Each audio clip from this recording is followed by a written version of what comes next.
ኦኬ ሃይፐሬሚሲስ ግራቪድረም ደግሞ ስንል ከሞርኒንግ ሲክነስ በምንድን ነው የሚለየው? ቅድም እንዳየነው ሞርኒንግ ሲክነስ ሁልጊዜም ማቅለሽለሹና ማስታወኩ የሚኖረው ጠዋት ጠዋት ከእንቅልፋቸው ሲነቁ ነው። ሃይፐሬሚሲስ ግራቪድረም ደግሞ ስንል ደግሞ it is a severe form of nausea and vomiting በጣም አደገኛ የሆነ ማቅለሽለሽና ማስታወክ በእርግዝና ጊዜ የሚከሰት ከሆነ ሃይፐሬሚሲስ ግራቪድረም ነው። በጣም አደገኛ የሆነ ማቅለሽለሽና ናውዣ ማስታወክ ከፍተኛ የሆነ ማቅለሽለሽ ከፍተኛ የሆነ ቮሚቲንግ ወይንም ማስመለስ በእርግዝና ጊዜ የሚኖር ከሆነ ሃይፐሬሚሲስ ግራቪድረም እንለዋለን።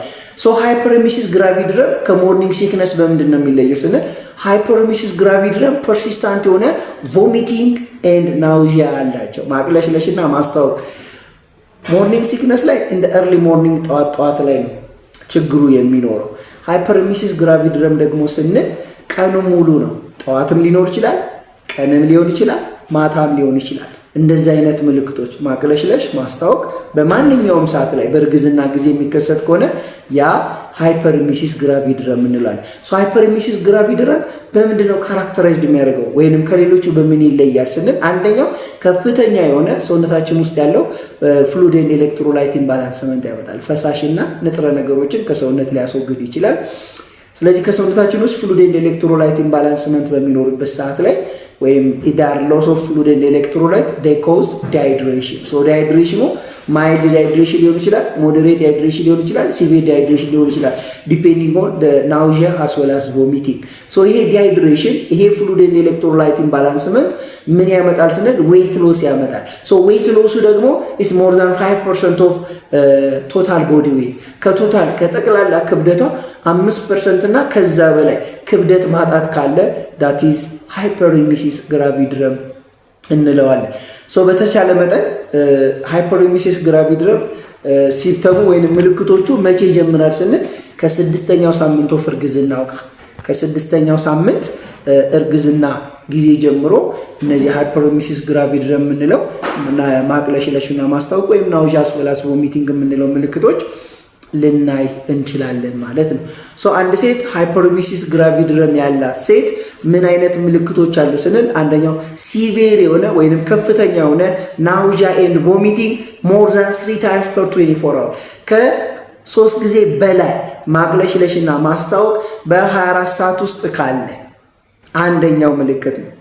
ሁለተኛው 5% ኦፍ ቦዲ ዌይት ሎስ ክብደት መቀነስ ከቶታል ክብደቷ 5% እና ከዛ በላይ ክብደት መቀነስ ካለ።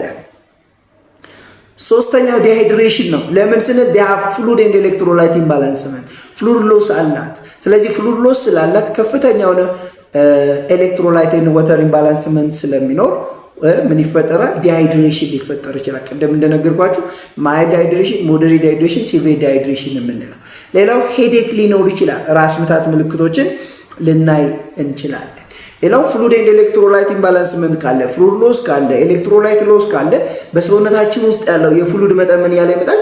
እየቀነሰ ይመጣል። ከዚህ ጋር ተያይዞ the patient will be develop hypotension, so they decrease blood pressure. ፍሉድ ሎሱ ፍሉድ ቮሊዩሙ እየቀነሰ በመጣ ቁጥር ብለድ ፕሬሸሩም እየቀነሰ ይመጣል። ሃይፖቴንሽን። ሌላው ድራይ ስኪናቸው ድራይ የመሆን ዴን ታኪካርዲክ ሪፍሌክስ ፎር ሃይፖቴንሽን ሃይፖቴንሽኑን ሪፍሌክስ ለማድረግ ምላሽ ለመስጠት ልባችን ያለችው አንደም ለማዳረስ ስትል ልባችን ቶሎ ቶሎ ትመታለች። ዳቲስ ታኪካርዲክ ይሆናል። ስለዚህ እንደዚህ አይነት ምልክቶች ካሉ በእርግዝና ጊዜ ከናውዣ እና ከቮሚቲንግ ጋር ተያይዞ እንደዚህ አይነት ችግሮች ሃይፐሬሚሲስ ግራቪድረም እንለዋል። ሪስክ ፋክተር ወይም የጎንዮሽ ጉዳት ወይም ሪስክ ግሩፕ የምንላቸው ማን ናቸው ስንል አንደኛው ፕሪቪየስ ፕሬግናንሲ ዊዝ ሃይፐሬሚሲስ ግራቪድረም። ከዚህ በፊት እርግዝና የነበራት ሴት ከዚህ በፊት በነበረው እርግዝናዋ ላይ ሃይፐሬሚሲስ ግራቪድረም የነበራት ሴት እዚህኛው እርግዝና ላይም ሃይፐሬሚሲስ ግራቪድረም ዴቨሎፕ የማድረግ ቻንሷ ከፍተኛ ነው ማለት ነው። ሁለተኛው መልቲፕል ፕሬግናንሲ ሁለትና ከዛ በላይ እርግዝ ልጆችን ያረገዘች በአንድ ጊዜ ሁለትና ከዛ በላይ የሆነ እርግዝና ከተከሰተ ሃይፐሬሚሲስ ግራቪድረም ዴቨሎፕ የማድረግ ቻንሷ ከፍተኛ ነው። ሁለተኛ ፕሪሚግራቪዳል ለመጀመሪያ ጊዜ ያረገዘች ሴት ሃይፐሬሚሲስ ግራቪድረም ሆርሞናል ቼንጆች ሊኖሩ ስለሚችሉ እንደዚህ አይነት ምልክቶችን ልናይ እንችላለን። ሌላው ሂስትሪ ኦፍ ማይግሬን ሄዴክ በተለይ እዚህ ላይ በደንብ ማየት ያስፈልጋል። ከእርግዝና በፊት የማይግሬን ታማሚዎች የሆኑ ሴቶች በእርግዝና ጊዜ ሃይፐሬሚሲስ ግራቪድረም ዴቨሎፕ የማድረግ ቻንሳቸው ከፍተኛ ስለሆነ በእርግዝናቸው ሰዓት ላይ ጥንቃቄ ማድረግ ይኖርባታል ማለት ነው። እስቲ ስለ ህክምናው ሃይፐሬሚሲስ ግራቪድረም ህክምናዎቹ ምን ይመስላል ስንል the treatment of hyperemesis gravidarum are depending on the severity of nausea as well as vomiting. how that the nausea as well as vomiting ናውዣ እና ቮሚቲንግ ምን ያክል ነው የሚለው በደንብ ማየት ያስፈልጋል። ስለዚህ ማይልድ ነው፣ ሞዴሬት ነው፣ ሲቪር ነው የሚለው በደንብ ማየት ያስፈልጋል። if the nausea as well as vomiting secondary to hyperemesis gravidarum ማይልድ ቱ ሞዴሬት ከሆነ የመጀመሪያው ህክምናችን ምንድነው? ላይፍ ስታይል ሞዲፊኬሽን ነው። ላይፍ ስታይል ሞዲፊኬሽን መደረግ አለበት። ላይፍ ስታይል ቼንጅ መደረግ አለበት። ምን አይነት አመጋገብን ማስተካከል፣ ቅድም እንደነገርኳቸው ትንሽ ምግብ ቶሎ በተቻለ መጠን ድራይ የሆኑ ምግቦችን መጠቀም ያስፈልጋል። ፈሳሽ መውሰድ ያስፈልጋታል። አመጋገቧን ስታስተካክል ሩዝ፣ እነዚህ ፐርሳሊስ ሙቭመንትን ሊቀንሱ የሚችሉ ምግቦችን መጠቀም ይኖርባታል ማለት ነው።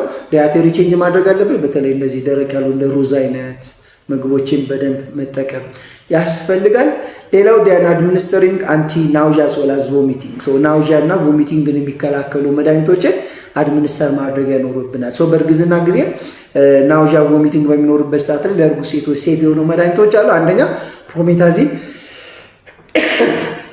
ፕሮሜታዚን የምንለው መድኃኒት አለ። ሁለተኛው ፕላዚን ወይም ሜቶክሮፖማይድ የምንለው፣ ሶስተኛው ደግሞ ኦንዳስትሮን የምንላቸው መድኃኒቶች ብትወስድ ናውዣ ቮሚቲንግ በጣም ሲቪር ከሆነ እነዚህ መድኃኒቶች መጠቀም እንችላለን።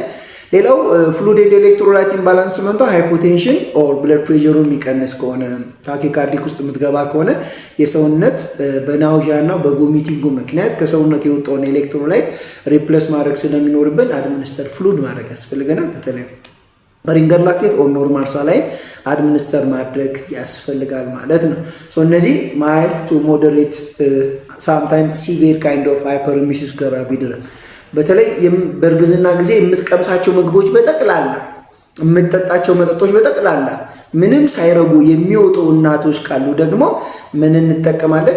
ኒውትሪሽናል ሪፕሌስመንት ቴራፒ የምንለው። ይሄ ኒውትሪሽናል ሪፕሌስመንት ቴራፒ ቲፒኤን የምንለው ነው። ቶታል ፓረንትራል ኒውትሪየንት የምንለው አለ። ይሄ በደም ስር የሚሰጥ የተመጣጠነ ምግብ የያዘ ቲፒኤን የምንለው ምግብ ልንጠቀም እንችላለን ማለት ነው። ስለዚህ ይሄ በጣም አደገኛ ደረጃ ላይ ለደረሱ ሴቶች ነው። ፋይናሊ ኢፍ ዘ ውመን ኢዝ ሃይፐሬሚሲስ ግራቪዳrum በጣም ሲቪር ሆኖ ህክምና ትሪት ማድረግ የማንችል ከሆነ የተለያዩ ህክምናዎችን ሰጥተን የተለያዩ ትሪትመንቶችን ሰጥተን ችግሩን ኮምፕሊኬሽኑን ትሪት ማድረግ የማንችል ከሆነ ሳምታይምስ አቦርሽን ሊሰራ ይችላል ወይም ውርጃ ሊሰራ ይችላል። ምክንያቱም ሜን ፕራዮሪቲያችን በእርግዝና ጊዜ የእናትየዋን ጤና መጠበቅ ነው። ምክንያቱም እናትየዋ ጤና ከሆነች ነገ ልታረግዝም ሌላ ልጅም ልትወልድ ስለምችል። ስለዚህ ላስት ኦፕሽን ኦፍ ሃይፐሬሚሲስ ግራቪዳrum በጣም ላይፍ ትሪትኒንግ ኮንዲሽን ውስጥ በምትገባበት ሰዓት ላይ አቦርሽን ሊሰራ ይችላል። እነዚህ አይነት ችግሮች በእርግዝና ጊዜ ሊከሰቱ ስለሚችሉ በተቻለ መጠን በእርግዝና ውስጥ ያላችሁ ሴቶች ለማርገዝ ያሰባችሁ ሴቶች እነዚህ ሞርኒንግ ሲክነስ እና ሃይፐሬሚሲስ ግራቪዳrum የሚለውን ነገር በጥንቃቄ እንድታዩት የጤና ምክራችንን እንሰጣለን። እንደዚህ አይነት የጤና ትምህርት እንዲደርሳችሁ ላይክ፣ ሼር፣ ሰብስክራይብ እያደረጋችሁ ቤተሰቡ ነው።